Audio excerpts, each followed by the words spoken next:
las empresas que más impactan social y ambientalmente son aquellas que trabajan en red, ¿ya? Son aquellas que entienden que si se enamoran del problema y no de su solución, si efectivamente están enamorados en resolver la problemática, no queda otra opción que trabajar en alianza con otros.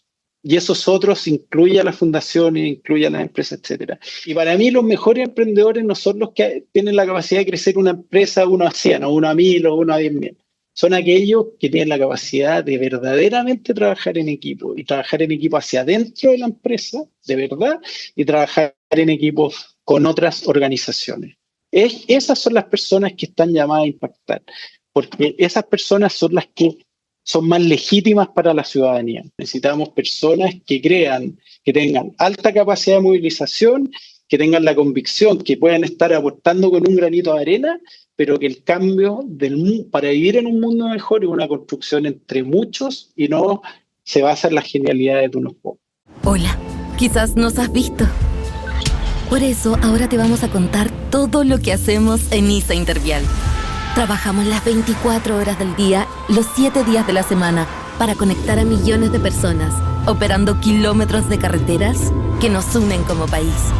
Y mientras conectamos personas, eso que menos ves es lo que más cuidamos. ISA Intervial. Conexiones que inspiran. Esto es Conversaciones con Impacto, el podcast de Impact Latam. Soy Dani Tricarico, tu anfitrión, y te invito a acompañarme en esta experiencia. Buenas. Buenos días, buenas tardes, buenas noches, donde sea que estén. Bienvenidos a un nuevo episodio de Conversaciones con Impacto, el podcast acerca de innovación, emprendimiento, sostenibilidad e impacto que hacemos desde Impact Latam. Soy Dani Tricarico, su anfitrión, y les agradezco que se hayan reunido, que se hayan acercado en otro episodio para compartir conmigo recorriendo las historias de emprendedores, inversores, líderes, referentes, gerentes de sostenibilidad, entendiendo cómo hacen y cómo empujan la transición sostenible, es decir, hacia un mundo inclusivo, regenerativo y sostenible. Atravesamos con ellos sus errores, aprendizajes y mejores prácticas en estos temas. Como siempre, les invito a sumarse a la comunidad de Impact Latam ingresando en www.impactlatam.co. Ahí pueden también escuchar este podcast en la web y también acceder e inscribirse en nuestro boletín que enviamos por LinkedIn. Y también les pido que por favor nos ayuden a amplificar el mensaje de este podcast sumando un breve rating, unas estrellitas, una reseña en cada una de las plataformas de su preferencia donde lo reciban, tanto sea YouTube, Spotify, Apple Podcasts, etcétera, etcétera, etcétera. Bueno, muy bien. El día de hoy tengo un gran gusto, honor, y también me doy a dar el placer de entrevistar a un gran tipo, un amigo también, ¿por qué no? ¿Cómo no lo iba a tener al J. Larenas, Juan Pablo Larenas? Ahí lo voy a presentar. El Juan Pablo es socio y miembro del directorio de Vistage, principal red de CEOs del mundo, cofundador y board member de Sistema B, miembro del comité ejecutivo de la Banca Ética Latinoamericana, Impact Strategic Advisor en Carun, esta empresa fenomenal que hace lentes en base a materiales reciclados, Strategic Advisor en BOMA, en Gulliver, cofundador del FIS, el Festival de Innovación Social, board member del Nada Nos Detiene, una iniciativa del G100 aquí en Chile, board member del Purpose Latam, ha sido Chief Impact y Customer Success Officer en Betterfly, el unicornio social, también ha sido Executive Director en B-Lab, cofundador y board member en Late, una empresa fenomenal de la cual nos va a contar, director ejecutivo de Techo también ha sido, también es Ashoka Fellow, Young Global Leader, y la lista de Siger J. Cuenta con estudios en London School of Economics, el LSE, una maestría en Development Management y la Universidad de Chile. Bienvenido, querido J. Larenas, a Conversaciones con Impacto. Gracias por sumarte. Hola Dani, ¿cómo estás? Muchas gracias por la invitación a conversar. Bueno, muy bien, querido J. Quiero decir, como siempre hago un disclaimer de dónde conozco a los invitados, tremendos invitados, invitadas que tenemos. Con el Jota nos conocemos de mi rol anterior en la Asociación de Emprendedores de Argentina, ASEA, él en su momento en la ASECH, Asociación de Emprendedores de Chile, y en la ACELA, Asociación de Emprendedores de Latinoamérica. Así que bueno, desde ahí estamos. Voy a arrancar, Jota, como siempre hago, con algo que me llamó la atención del research que hice, escuché todas las charlas, ahí hice la pega. Vos en tu charla TEDx denominada Sueños de Emprender, hace 8 años, Prox, seamos ambiciosos, acabemos con los campamentos, más perdón y menos permiso. Esa es una frase que te dijeron a vos y que supuestamente te impactó mucho. Y yo te quiero preguntar, ¿vos seguís con el mismo propósito que cuando diste esta charla hace 8 años? ¿Qué balance haces de estos últimos 8 años? Y te estoy llevando al pasado. Uy, qué buena frase esa. Y la verdad que esa frase me genera, por un lado, mucha emoción, pero también muchos sentimientos encontrados. Y yo cuando decía esa frase, a lo que me refería es que hay muchas problemáticas sociales y ambientales que resolver. Eh, hay- y, las, y algunas personas eso los moviliza desde la sociedad civil y desde las fundaciones, otros quieren resolver problemáticas desde el mundo estatal, desde los municipios, los gobiernos centrales, etcétera. Y también los emprendedores, cada vez hay más emprendedores y empresarios que quieren resolver problemáticas sociales y ambientales. Eh, yo he tenido la suerte de trabajar en fundaciones, en techo, trabajar en el Estado, en un municipio, de trabajar en empresas, de emprender. Me ha tocado estar en todos lados y en todos lados lo que a mí me ha gustado proponer como impronta en los lugares que he estado el sentido de urgencia.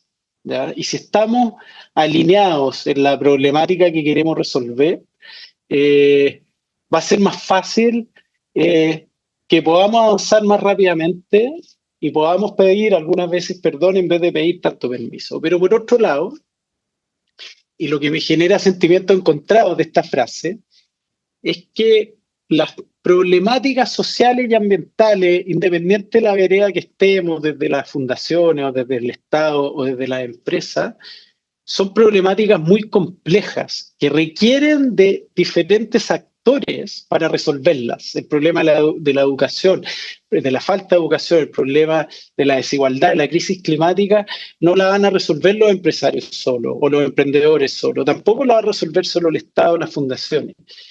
Entonces se requieren procesos inclusivos donde participen diferentes actores. Y ahí es donde me genera un poco el sentimiento encontrado después de 8 años, el decir esa frase, porque el proceso muchas veces es tan importante como el resultado, donde los procesos logran legitimidad, la solución de las grandes problemáticas sociales y ambientales son problemas complejos, que es diferente a problemas complicados, ¿ya? Como decía Isabel Benque, una antropóloga, una primatóloga muy famosa chilena. No tenemos para qué hacer las cosas más complicadas de la cuenta, pero las problemáticas a resolver son complejas. Y para que sean legítimas y para que podamos resolverlas, necesitamos a diferentes actores. Y muchas veces el pedir perdón, más que pedir permiso, puede ser medio avasallador y por lo tanto esas cosas pierden legitimidad.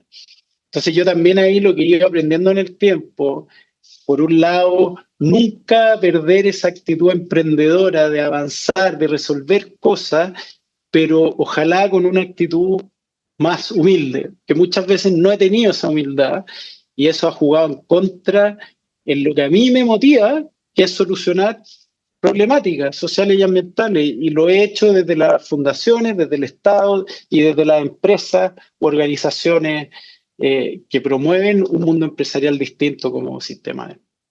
Está bueno. Vos sabés que esta es una apreciación mía, pero está en el aire. Quizá es un paper que nunca se escribió. Y el título de ese paper que nunca se escribió es El Chile es el laboratorio social de innovación social de los últimos 10, 15 años de Latinoamérica. Por lo menos es lo que siempre explico, ¿no? O por lo menos mi visión. Pero eso no condice con el estallido social del 2019. Si es donde nació Sistema B, la ASECH, Startup Chile, Techo, etcétera, etcétera, ¿no? Llevándolo al 2019, hay algo que no cuadra ahí. Y hay una frase que vos dijiste en tu misma charla, que es: yo no quiero que mis nietos vivan mejor, sino que mis padres y mis amigos vivan mejor que yo hoy, digamos, haciendo referencia al presente. Quería exponerte esto, que es una apreciación mía, ¿no? Que podés diferir, obviamente, pero ¿a qué te lleva eso, entendiendo toda la experiencia que tenés en estos diferentes lugares? Sí, ahora esa frase a que me refería, que muchas veces uno habla, eh, la idea central que está detrás de esa frase, que ya las generaciones pasadas y presentes son insalvables, preocupémonos de las generaciones futuras. ¿Ah? Claro, Y eso yo decía, era. yo no solo quiero que mis netos estén mejor, sino también mis amigos y mis padres. ¿Ya? Claro. Eh, y esto conectándolo al tema del estallido social, es que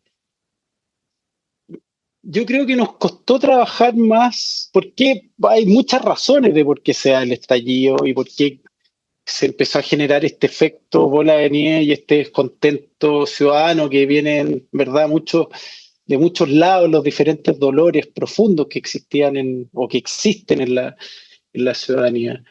Pero si yo dijera una de las razones que a mí más me resuena, es la incapacidad que tenemos de encontrarnos con personas que vienen de realidades distintas y que piensan distinto. Yo creo que si fuera una sociedad que tuviera un mayor capital social o mayor cohesión social, mayor integración, donde fuéramos quizás menos endogámicos o menos elitistas o menos clasistas, o etcétera, etcétera, probablemente muchas de estas cosas no eran estallado. ¿Ya? Yo sí veo que es muy difícil generar en el cortísimo plazo soluciones a temas educacionales, a la desigualdad, a la reducción de la pobreza. Esos son proyectos de largo plazo que necesitan un consenso país. Pero para que haya un consenso país necesitamos dialogar más.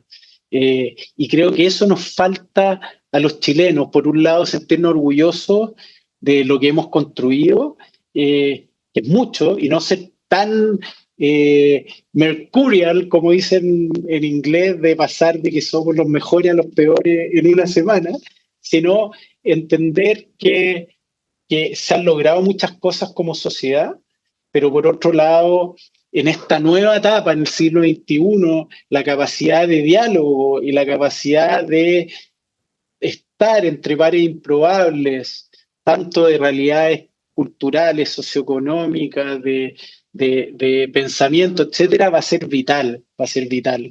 Y por eso, si el Estado impone ciertas regulaciones o leyes que no tienen la legitimidad de la ciudadanía, de las empresas, de la sociedad civil, de los ciudadanos, va a ser muy difícil que avancemos. Si las empresas operan de una manera sin entender que, que eso afecta a su entorno, afecta a las comunidades, afecta al medio ambiente, tampoco vamos a lograr resolver los grandes problemas estructurales. Entonces yo sí creo que tenemos una inhabilidad gigantesca en la capacidad de dialogar. ¿Ya? La buena noticia es que, tal como tú dices, que Chile puede ser o es un laboratorio de innovación social, creo que este último año, o estos últimos 3 años, desde el estallido, ya 4, la verdad, han florecido muchas iniciativas que lo que buscan es principalmente la capacidad de diálogo para que como sociedad estemos más alineados en cuáles son las problemáticas a resolver y cómo. ¿Ya? Y ahí están los 3xI, tenemos que hablar de Chile, muchos gremios están intentando generar espacios de conversación, el mismo Sistema D, que me siento muy orgulloso por ser uno de los fundadores, también Sistema D, que participa muy activamente en todas estas iniciativas que lo único que buscan es aumentar el diálogo y la cohesión social. Interesante porque, bueno, inicialmente para los que vos también estás cercano al modelo de cambio social, de la innovación, del emprendimiento, Chile ha sido el faro, ¿no? De hecho, es una de las razones por las cuales yo empecé a estudiar acá y demás, y después me parecía interesante como exponerlo desde ahí. Quiero moverme hacia otro lugar, ya sí, a tu experiencia en las empresas y en Late, sobre todo, ¿no? Que el acto de consumo básico se convierta en un acto solidario. Ese era el basamento, ¿no? Creo que de Late, de esta empresa. Y a mí me pareció muy interesante ahí, sobre todo en un momento donde trabajar con fundaciones cuesta, desde lo público, ¿no? No solo en Chile, en Latinoamérica. Entonces, ¿cómo generaban esa interrelación, esa selección del abordaje de trabajar con fundaciones, el LATE, y cómo generaban esa confianza para el trabajo en conjunto que me va a llevar a otro lugar para que te quiero preguntar después? Bueno, como pequeño contexto, Late es una empresa ya que vende, que comercializa productos de consumo masivo y que dona el 100% de sus utilidades a causas sociales. Ese es como el origen de Late, ¿eh? Acá aprovecho a hacer un tributo a Pedro Traverso, quien nos juntó a un grupo de 4 o 5 personas que nos sumamos como cofundadores, que le dedicamos bastante tiempo, especialmente en los inicios del ATE, y Pedro ha sido quien nos ha movilizado y liderado, y él sigue muy, muy activo en Late. Y Late empezó primero con agua embotellada, ahora bidones, vende ahora muchos productos que ha ido cada vez siendo una empresa que vende productos más sustentables, detergente orgánico, papel higiénico, muchos artículos del aseo y muchos artículos del hogar, ahora donde ya el agua es cada vez más marginal. Y el propósito del ATE era hay muchos problemas que abordan las fundaciones que el mercado no los puede resolver. Es decir, fundaciones que necesitan un modelo de financiamiento diferente que no implique que tengan que vender un producto y servicio. Y para eso está Late. Nosotros queremos ser un partner de fundaciones que se dediquen a trabajar por su propósito y que no pierdan tiempo levantando plata. Y por lo tanto, ¿cómo Late puede ser socio de estas fundaciones para poder ayudarlas a financiar lo que hacen para que puedan cumplir su misión? Y ahí, ¿qué es lo que hicimos? En vez de buscar uno a uno a las fundaciones, nos acercamos a la comunidad de organizaciones solidarias, que es como uno de los gremios de las fundaciones que reúne a más de 300 fundaciones en Chile, y les dijimos, esta es nuestra idea, esta es nuestra empresa, y nos encantaría que todas las utilidades que se donaran fueran a fundaciones que son parte de la comunidad de organizaciones solidarias. Entonces ahí la comunidad de organizaciones solidarias nos ayudó a seleccionar a las fundaciones que eran parte de la red. Y ya las fundaciones que son parte de la comunidad de organizaciones solidarias ya tienen una especie de due diligence por ser parte de la comunidad. Entonces eso obviamente también a nosotros son parte de este grupo. Entonces a nosotros eso de que ya Late solo donara a fundaciones que son parte de la comunidad de organizaciones solidarias era una especie de sello de garantía de que las platas que íbamos a donar iban a estar bien utilizadas por estas fundaciones, ¿ya? Y esa fue una alianza clave, como está el dicho pastelero de tus pasteles, que Late se dedique a vender productos de manera masiva, que Late cada vez ojalá venda productos más sustentables, que fue un proceso de evolución en el tiempo. Hoy día casi todos los productos que vendemos son muy sustentables, cuando comenzamos no era así. Y por otro lado, que nuestro principal aliado, que es la comunidad de organizaciones solidarias, que son quienes entienden de mejor manera lo que hacen las fundaciones, las necesidades de las fundaciones, que ellos nos canalicen toda esa energía, porque nosotros como empresa no sabemos hacerlo bien y si lo hacemos lo vamos a hacer mal. Claro. Y está bueno que se hayan basado en un lugar porque justamente ese due diligence no es fácil. No tenés que ir uno a uno, pedirle los papeles, ver el directorio, ver si no hay... Justamente me parecía bien interesante.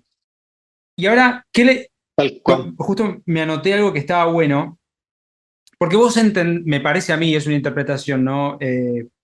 Quizá la pregunta sería, ¿qué le dirías a alguien que piensa que ese rol de las fundaciones está mucho esta onda de, esto lo puede hacer una empresa empresa social, ni siquiera una empresa B, digamos, esto lo puede hacer una empresa con foco social, ¿no? Y sacar del lugar a las fundaciones. ¿Qué pensás de eso? Sí, a ver, y quizás voy a volver como a una de las primeras cosas que dije. Si aquella persona que es emprendedora y que piensa eso, cree que va a resolver una gran problemática haciendo empresa solo o sola, creo que está muy equivocado. Y la forma más efectiva y estructural de resolver problemas de educación o de acceso o problemas ambientales, no sé, reciclaje, imagínate, es trabajando en red.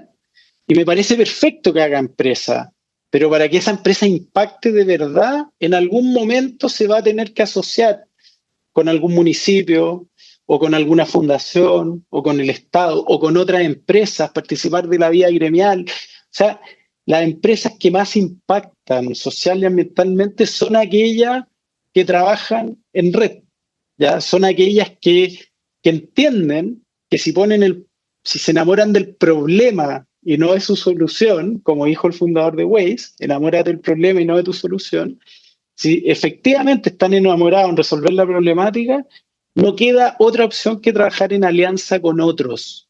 Y esos otros incluye a las fundaciones, incluye a las empresas, etc. Yo soy fellow de Ashoka, estoy en el Foro Económico Mundial como Young Global Leader, etc. Y esas son muy lindas redes. Pero uno de los problemas de esas redes es que están los fundadores de las organizaciones, ¿ya? Y muchas veces se malinterpreta que esos fundadores tienen la capacidad de cambiar ciertas cosas solos, ¿ya? Y no es que, yo no estoy diciendo con esto que Ashoka o el Foro Económico Mundial promuevan eso, al revés, ellos promueven el trabajo en red, pero mucha gente cree que el mega emprendedor de la empresa que creció 1000 por está determinado a cambiar el curso de la humanidad, ¿ya? Y para mí los mejores emprendedores no son los que tienen la capacidad de crecer una empresa 1 a 100 o 1 a 1000 o 1 a 10.000. Son aquellos que tienen la capacidad de verdaderamente trabajar en equipo y trabajar en equipo hacia adentro de la empresa, de verdad, y trabajar en equipo con otras organizaciones. Esas son las personas que están llamadas a impactar, porque esas personas son las que son más legítimas para la ciudadanía. Cuando hay alguien iluminado que no escucha o que cree que su idea, su innovación va a cambiar, va a acabar con la pobreza, con la desigualdad, yo dudo de esa gente. Creo que ya no necesitamos más seres iluminados que crean que tienen la capacidad de cambiar solo el mundo. Necesitamos personas que crean, que tengan alta capacidad de movilización, que tengan la convicción, que puedan estar aportando con un granito de arena, pero que el cambio para vivir en un mundo mejor es una construcción entre muchos y no se basa en las genialidades de unos pocos. Muy buena, gracias. En vistas del tiempo voy a seleccionar más específicamente las preguntas. Entonces, perdón, antes, sí. Entonces yo cada vez que, porque yo me muevo mucho en un mundo de emprendedores extraordinarios que están convencidos que van a cambiar el mundo con sus creaciones, tanto emprendedores de fundaciones y de empresas también, algunas empresas B, otras no, pero estoy muy conectado en el mundo de los startups.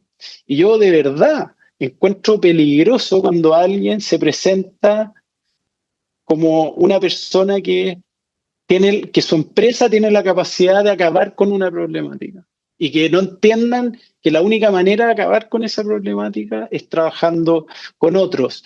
Y me cuesta a mí personalmente digerir que haya gente porque me parece muy bien que la gente se inspire con esa historia y que los movilice.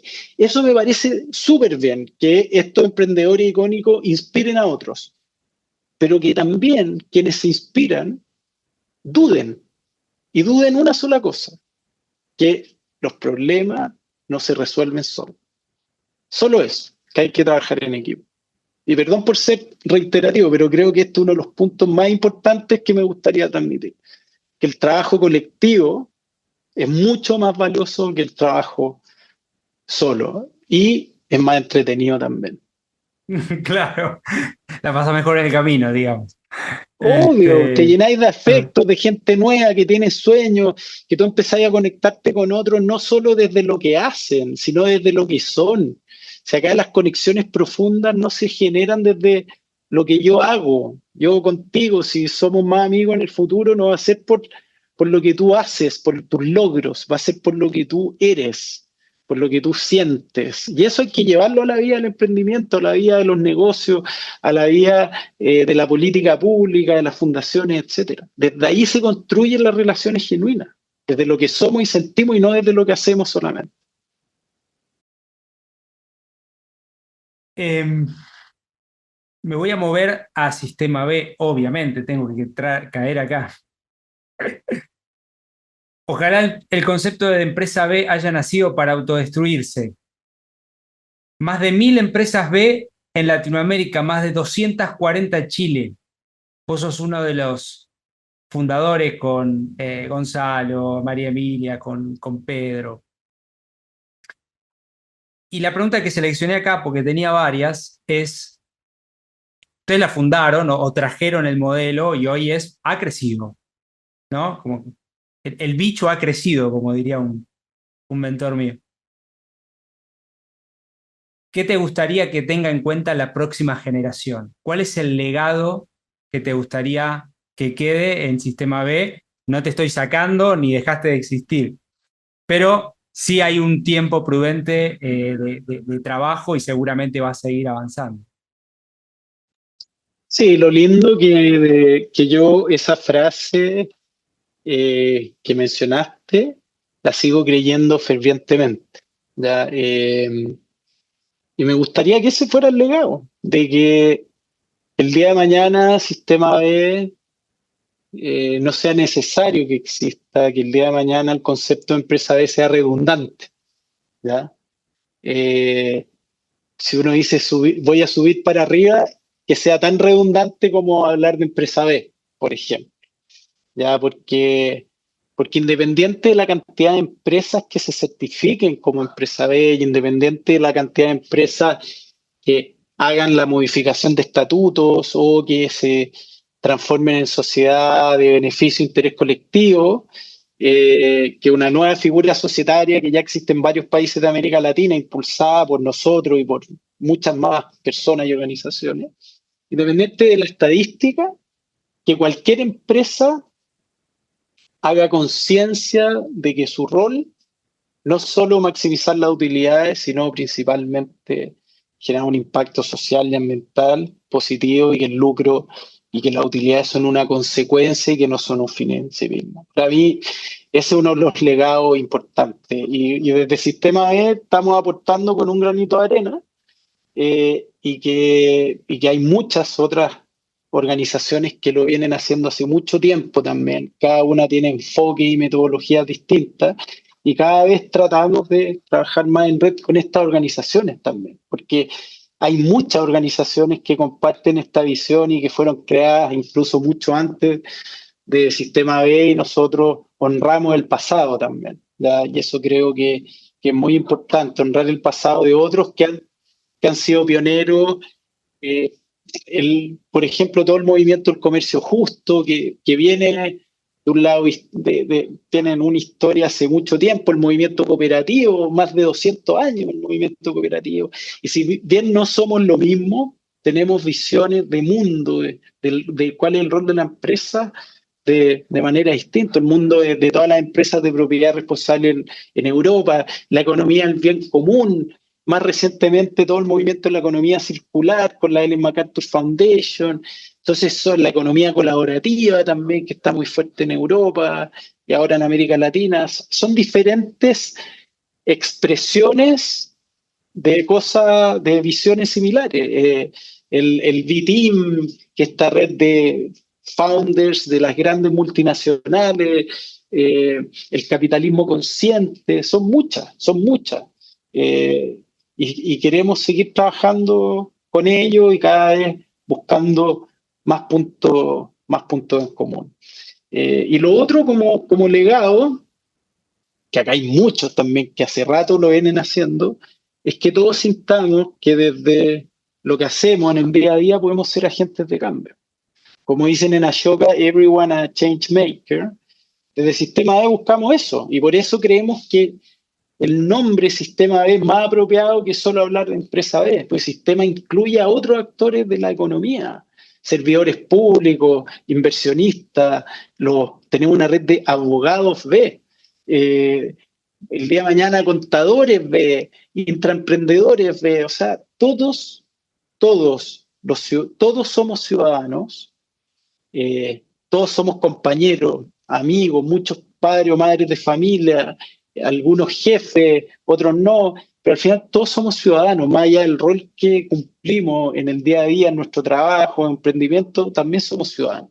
Entonces tenemos que entender que somos todos agentes de cambio y por eso lo que busca Sistema B es integrar a todos los actores y no solo trabajar con las empresas. Bien, y ya para un poco cerrar, bueno, vos estuviste en una parte de tu experiencia en una startup, una scale-up, un unicornio, esta startup que vale $1 billion company, en Betterfly, que bueno, estuviste como Chief Impact Manager, que creo que es un poco expandir ese rol desde otro lugar, desde la tecnología, etc.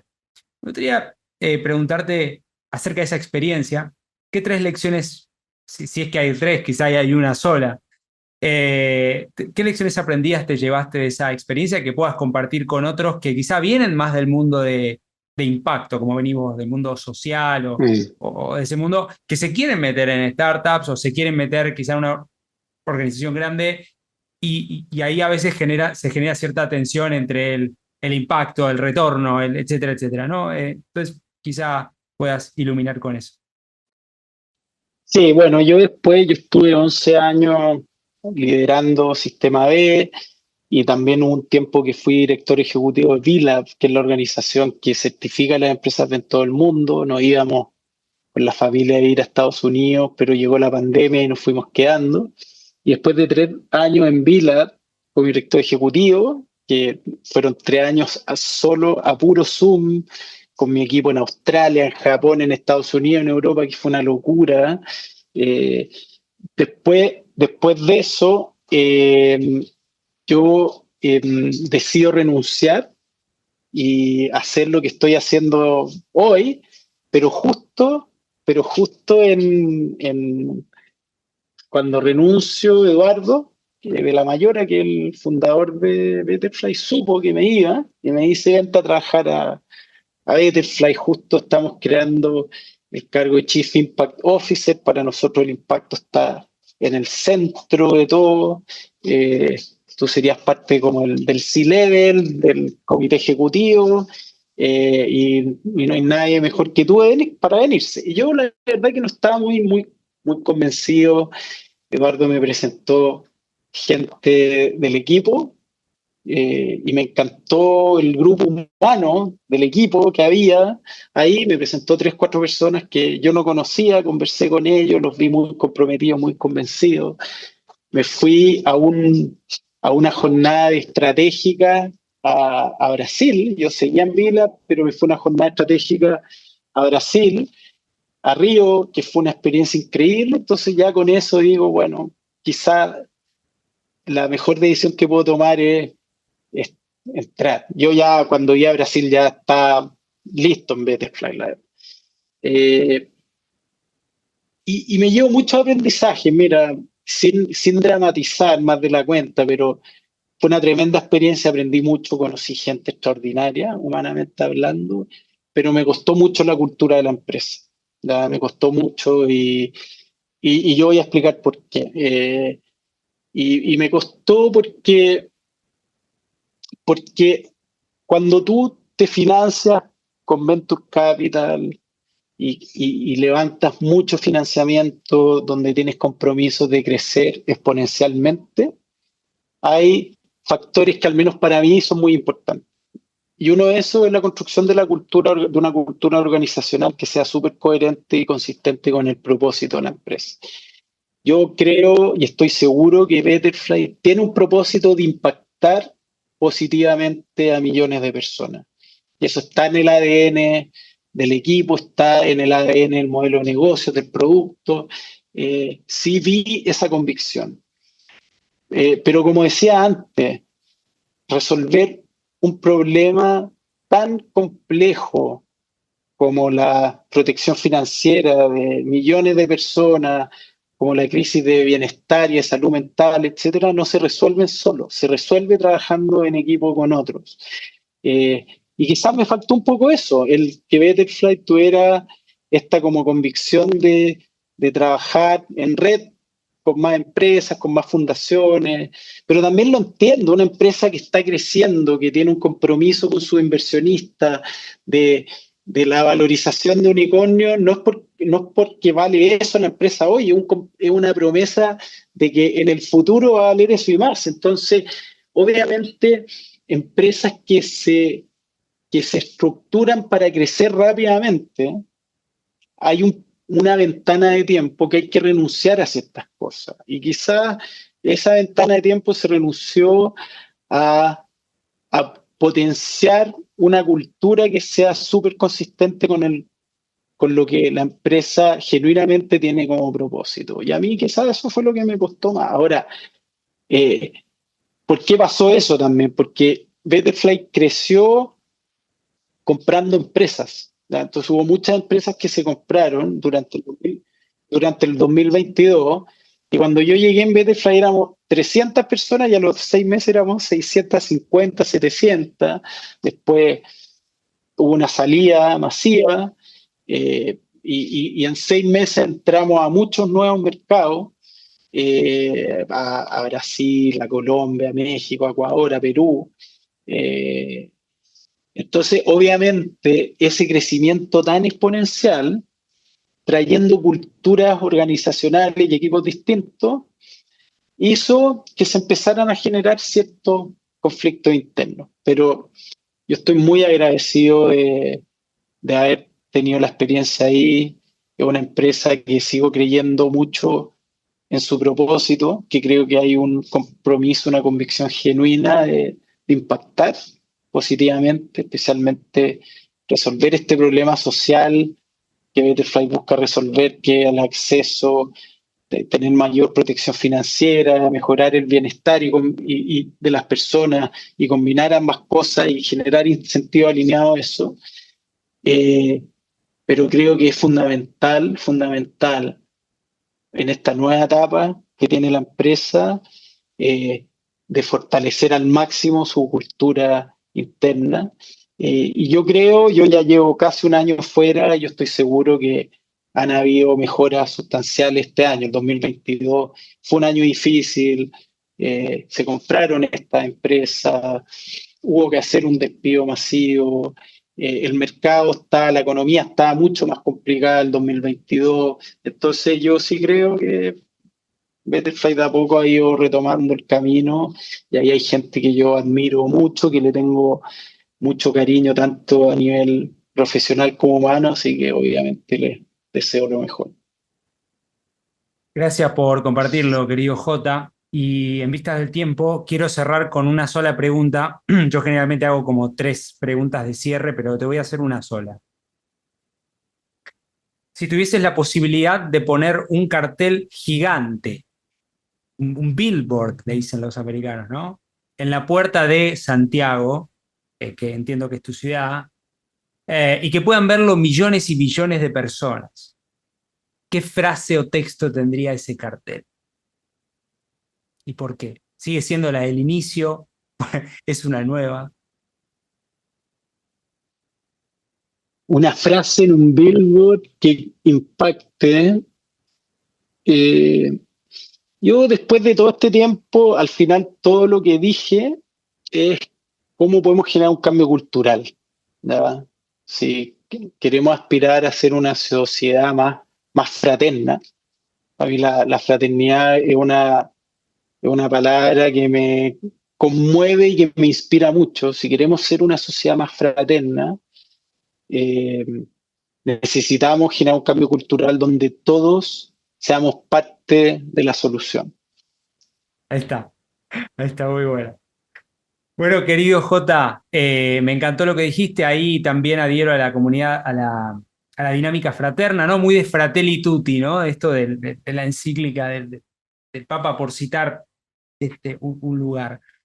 Te quiero agradecer por este tiempo, por este espacio, y no va a ser es la primera, pero no es la última vez que vamos a conversar, probablemente en otro momento, con más proyectos, más novedades, así que te quiero agradecer este tiempo, y si querés compartir algún mensaje de cierre para la audiencia, y agradecerte por realmente compartir conmigo y con nosotros este espacio.